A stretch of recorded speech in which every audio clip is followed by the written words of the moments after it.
Hello everyone, good evening, and I hope our day was fruitful.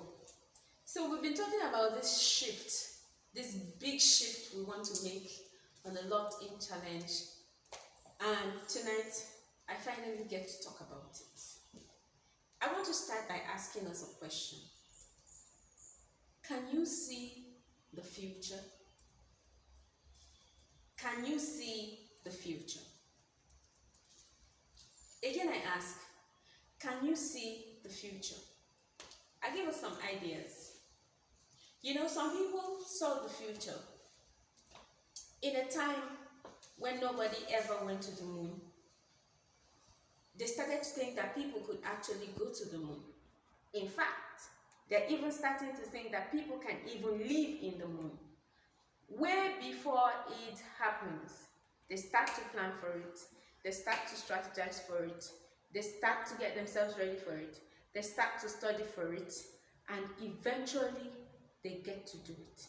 You can never live in a feature, you can never feature in a future that you cannot see. I look at us as Africans. What's the matter with us? Is it that we don't have resources? No.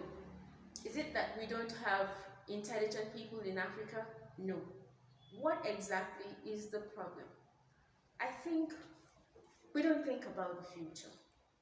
And the challenge that I want us to shift to is to start thinking about the future. And we'll start right now from where we are, the COVID-19 pandemic. Like I said in the last video, after the COVID-19 pandemic, we started to do activities using the locked-in period, the lockdown period that most cities were experiencing to get things done. But after we've gotten those things done, COVID-19 is winding up. This situation is about to change. But so much has happened to the world that things will not remain the same again. Do we see the future ahead of COVID-19? After it is done, what is going to be the realities for us? The time you have lost as a student, is there going to be some system of recovery that will make you catch up with that time? The changes that have come into the society as a business, is there going to be some kind of platform that is going to help you bridge the gap? If we cannot see the future, we cannot bridge the gap. So right now, the shift we're going to start to make is to start thinking about the future. How are things going to change? We have a lot of issues staring us in the face.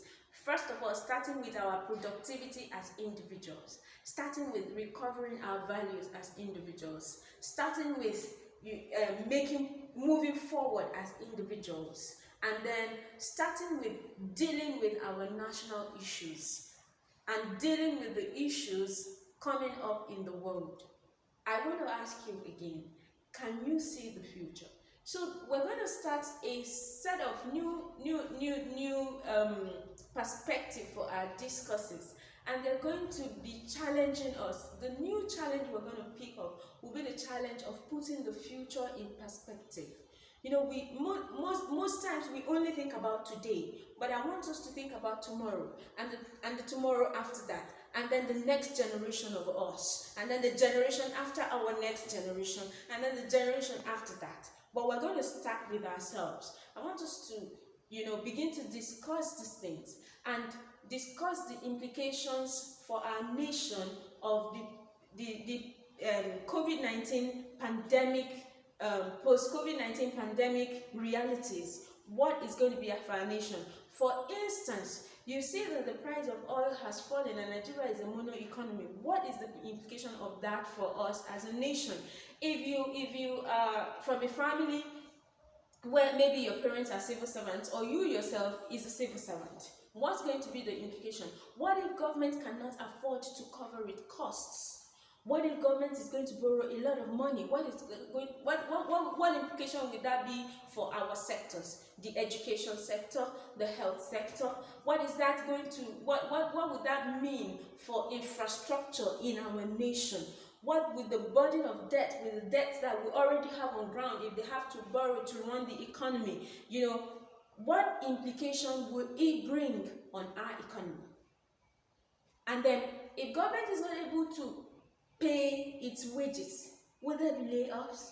If there are layoffs, how are you going to fare? And so I'm asking these questions. A lot of things are coming up in Africa. We see a lot going on with China, in other nations in Africa. The new realities that are coming, how are we going to cover those things? How are we going to cope with those things as a new generation of people rising up? Are we going to be able to meet our challenges? We cannot think about meeting our challenges if we don't think about thinking about the future right now.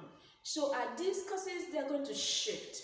We're going to begin like Noah that was in the flood. Noah came out of the flood. The whole earth was gone. He found himself, his 3 sons, and his wife, and his sons' wives were the only one on the face of the earth, and they were going to rebuild the whole earth. How would Noah rebuild the earth? How are we going to rebuild our lives? How are we going to begin to move forward from now? It is time for us to rise up in our minds, to begin to take the responsibility to, chart the course for where our nation is going to go, for how our lives will go, for how our families will go, for how our next generation will go. And that's the challenge we want to make right now. So we've always been looking for aids, accepting help from outside. People have always made decisions for us. But right now, in this locked interland, we're going in. We're locking ourselves in. We're beginning to gather our resources from within. We want to gather the resources from within us to begin to look for answers for ourselves, for our families, for our nation, and for our continent. So that's the challenge we're picking right now. For me, that is even more than the challenge of chores. But first of all, it starts with chores, getting ourselves into order. If we can get ourselves into accurate order, then we can even begin to think forward. So this is about where are we going next? Can you see the future? Please watch out as these discourses continue. Thank you.